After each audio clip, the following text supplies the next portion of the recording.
Ayan, pag-usapan natin itong ating advocacy. Dapat tama ng GMA News and Public Affairs kaugnay ng darating na eleksyon. Una ko palang narinig to, napaganda ng kanta, lalo na yung music video. Salamat po. Kasama rin yung mga taga-GMA News and Public Affairs, no? Kami nila Mike, Tita Mel, Jessica, Vicky, Howie, parang naiba pa, pati mga reporter, di ba? Yung umaga nung kami. Ang daming positive feedback. Okay, unahin ko muna kayo.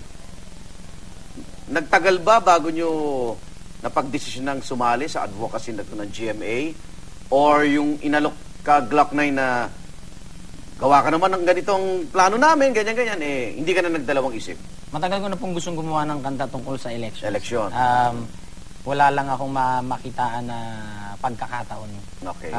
Yung mga nakalipas na panahon. Pero nung inalok po sa akin to, na-realize ko na ito siguro yung chance ko na makagawa ng song para sa botohan ko. So, ginrab ko na talaga and honestly, para sa akin, okay din na nag-stick ako dito sa advocacy na to. Para hindi ako nakasali dun sa kaguluhang nangyayari ngayon sa election. Pero yung lyrics ba nito, nakatabi lang yan o ito po matagal na o ngayon mo lang nagawa? Nung inalok po nila ako and sinabi, pwede ka bang sumulat ng isang kanta para sa dapat tama ang title. Sabi ko ganito po, kasi I'm sure, alam ko po na magpapa-approve ako ng song sa GMA News and Public Affairs. And sabi ko, para po madali para sa atin lahat. Ibigay niyo po sa akin lahat ng gusto kong sabihin. Lahat ng gusto niyo sabihin ko, tapos i-rearrange ko po lahat. So basically po, nanggaling po lahat ng mga sinabi ko sa GMA din po. Si Denise na rin ang nasa isip mo habang sinusulat mo yung kantang ito. Opo, si Denise na din po. And sabi ko nga, yung pagiging mentor ko sa kanya, ayokong magtapos dun lang sa programa eh. So sabi ko, pag may pagkakataon na pwede siyang kumanta sa isang song na ginawa ko, definitely siya na yun. Ano namang, nung nire-record nyo to, anong naramdaman mo? Ano sa'yo itong dapat tama? Habang kinakanta ko po siya, habang nire-record po, iniisip ko po na maraming taong nasa harap ko, nakikinig sila na after ko pong kumanta, dapat baon na nila yon yung message na, kailangan may gawin tayo. At yun na, dapat tama. Pero mga kapuso, hindi mabubuo yung kantang dapat tama kung wala rin yung banda ni Siyempre po. Glock 9. Ito, papakilala natin, mga kumakandidato rin po ito. May microphone. Kumakandidato. Ito po. Narito po si Konsehal Billy Gary Reyes. Yeah. Si Archie Salvador. Ako po si Archie. Gitarista, okay. Drummer. Yung bahista, si Fernan Cruz. Yun.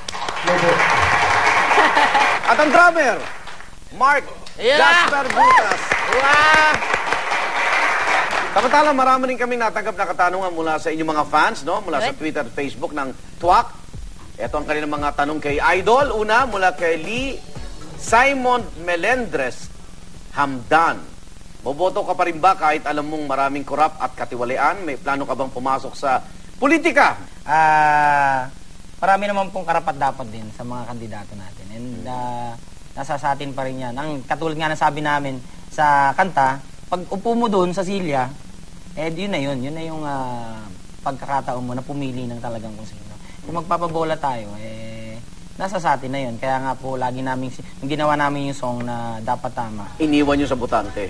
Oo, ayaw namin masyadong maging preachy eh. Kailangan mag-iiwan lang kami ng isang tanong. Ang gagawin mo?